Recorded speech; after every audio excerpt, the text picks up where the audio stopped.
Zdravo, dragi osmaci. Sada ću proći kroz test pripreme iz srpskog jezika, koji je vezan za glagole, glagolske reči i nekoliko pitanja zapravo su bila vezana za vrste reči. U prvom zadatku treba odrediti prezentsku infinitivnu osnovu. Kako određujemo prezentsku osnovu? Prezentsku osnovu određujemo tako što iz prvog lica množine eliminišemo nastavak mo. Ako je gledamo, dakle gleda, sesti. Od glagola sesti prezent je sednemo, ne sedimo, zato što je sedimo od njegovog nesvršenog parnjaka sedeti. Dakle, sednemo. I od glagola doći, dođemo, odbijemo mo. Infinitivna osnova gradimo je na dva načina. Prvi način je ako se završava na ti, kao glagol gledati, tu samo odbijemo ti, dobijemo gleda. Međutim, ako imamo glagole na sti i ći, pravimo aorist, sedoh i dođoh i odbijemo nastavak oh. U drugom zadatku treba odrediti vid i rod. Glagol gledati je prelazni jer gledati je nekog, a nesvršena je radnja jer se ne završava. Sesti je s druge strane svršena radnja, ali je to, neprelazni glagol zato što nije sesti koga šta, nego na koga na šta. Izležavati se je povratni glagol, ima povratnu rečicu se i to je nesvršeni. U trećem zadatku trebalo naći bezlični glagol. To su vam glagoli koji iskazuju stanja u prirodi, odešavanja, sevati, pucati i tako dalje. Nelični glagolski oblik, kako ga prepoznajemo? Prepoznajemo ga po tome što ne može stajati uz ličnu zamenicu. Ja sam uradio, ja ću uraditi, ja uradih, ali ja uraditi, evo ga. S druge strane, lični glagolski oblik ćemo prepoznati ako može stajati. Ja pevao, ja pevajući, ja pevati, dakle samo ja pevam. U četvrtom zadatku treba odrediti značenja prezenta. Dolazim za 3 sata je prezent za budućnost. Prezentom kažemo neku radnju koja će se tek desiti. Sava se uliva u Dunav, to je kvalifikativni prezent jer iskazuje neku opštu činjenicu. I konačno, juče sretne Milenu na ulici, to je pripovedački, odnosno relativni, jer pripovedamo o nečemu što se dogodilo. U narednim zadacima je trebalo naći relativne upotrebe određenih glagolskih oblika. U prvom je trebalo naći relativnu upotrebu perfekta. To je rečenica pod B. Sreo sam Milicu koju sam upoznao još na moru. Dakle, to je radnja koja je prethodila ovoj da sam je sreo na ulici. Relativna upotreba aorista. U prvoj i drugoj rečenici imamo u trenutku govora, što je osnovna upotreba aorista, ali pod V imamo te nedelje pade kiša.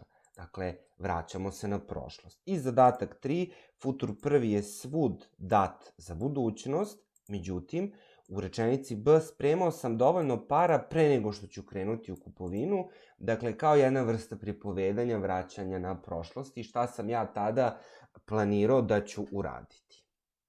U šestom zadatku treba ponovo naći pripovedački, ovde treba naći pripovedački futur, odnosno to je podvrsta relativnog futura kada pripovedamo šta nam se dešavalo. Vidjet ćete da su B i V rečenice koje apsolutno pokazuju budućnost, ali rečenica pod V nas uvodi sa kaže tada će reći moja mama i tako dalje, znači pripovedanje.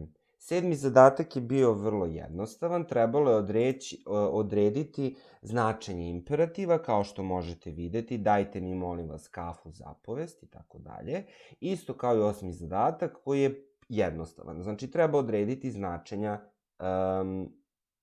potencijala, dakle ovde je stajalo imperativ potencijala, dakle ovde je bila greška u kucanju.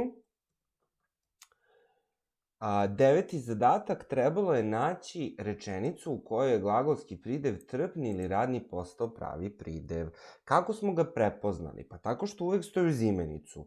Pojela sam oprano grožđe, ali grožđe mora da bude oprano. Dakle, ovo je glagol i ovde je trpni pridev, a ovde je oprano već postalo uz grožđe. Isto tako imamo kuvano meso, opalo lišće i odrasla devojka. Kako prepoznajem? Prepoznajem po tome što stoji uz imenicu i bliže određuje, sad je već pridev. 10. zadatak trebalo je naći glagolske priloge. odgledavši, radeći, vežbajući, i odrediti koju funkciju vrše, da li je vreme, način ili uzrok. Nakon što je odgledala seriju, dakle priloška odredba za vreme, jer je mnogo radio, odnosno pošto je mnogo radio, umorio se uzrok i skoncentrisat ćeš se tako što ćeš vežbati.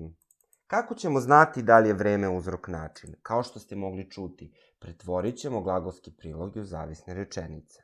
11. zadatak je bio jednostavan. Pregrizen, prenesen, uvezen.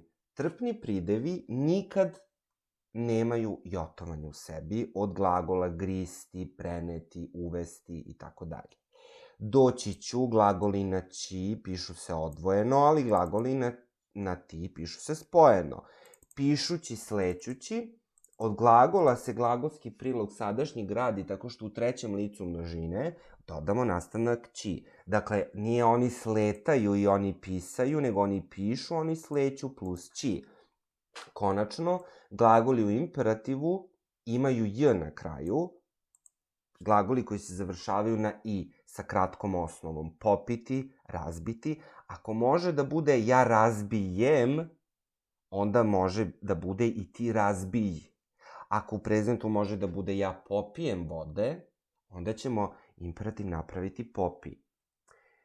12. zadatak treba da izgradimo glagolske oblike od glagola misliti. Pluskvamperfekat smo bili mislili, aorist on misli, sadašnji prilog misleći, potencijal bih mislila, imperativ mislite, naređujemo, futur drugi budeš mislio i konačno futur prvi će misliti, oni će misliti.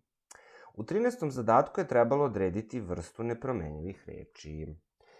Uvek, ali uvek, kada vidimo reč, idemo na kontekst rečenice. Ako su Milica i Ivan, povezuje, dakle, veznik.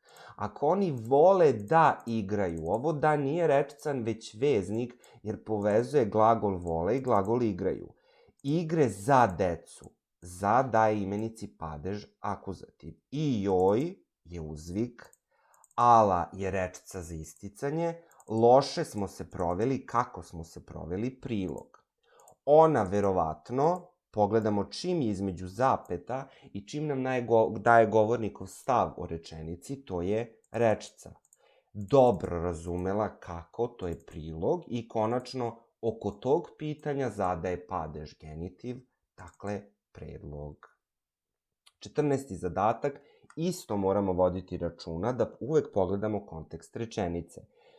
Zamenice, možete vidjeti koje su vrste reči i tako dalje, ali ono što je važno, pogledati padež koji je. Recimo mi, ako ovako pogledamo, mislit ćemo da je nominativ množine. Međutim, uzeo sam od nje sve što meni, kome, čemu, dativ. Pa onda moja mama divno sprema ručkove, treba se družiti sa dobrim ljudima. Kako određujemo, recimo, prisvojne zamenice i prideve i brojeve? Pa tako što gledamo reč uz koju stoja, to je imenica. Ako je ovde imenica u instrumentalu, pa bit će i dobrim u instrumentalu. Ako je u množini, bit će i dobrim u množini. Deda, uzmi drugu lutku. Kad samo ovako nasumično pogledamo, mi mislimo da je to nominativ, ali kad vidimo rečenicu deda, zapeta, vidimo da je to vokativ.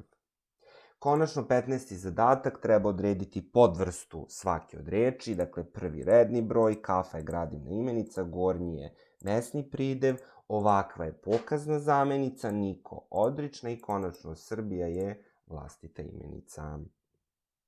To bi bilo to što se tiče pripremnog testa o glagolima i vrstama reči. Hvala.